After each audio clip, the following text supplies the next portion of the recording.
Bueno, contenta hasta el momento en el que pitan el final y no sirve para ganar. La verdad que todo lo que quiero hacer es para que ayude al equipo. Intentaré seguir sumando goles y eso es lo que va a ayudar a sumar. Hoy no pudo ser, no ayudó a sumar, pero bueno, hemos estado creo que un pasito más cerca.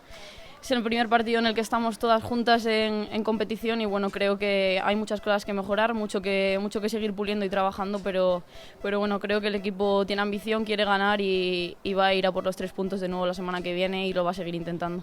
No, está claro que no, creo que hoy hemos demostrado que no queremos perder las cosas fáciles. Es verdad que la Real sabíamos que iba a ser un equipo que nos iba a exigir mucho, que a nivel de competición nos iba a exigir mucho. Conocemos a José, sabemos que no da nada por perdido y bueno, creo que el equipo es joven, tiene que aprender a llevar los timings del partido. Creo que nos equivocamos un poco ahí, pero bueno, creo que a base de seguir trabajando, seguir puliendo y seguir confiando lo vamos a acabar sacando.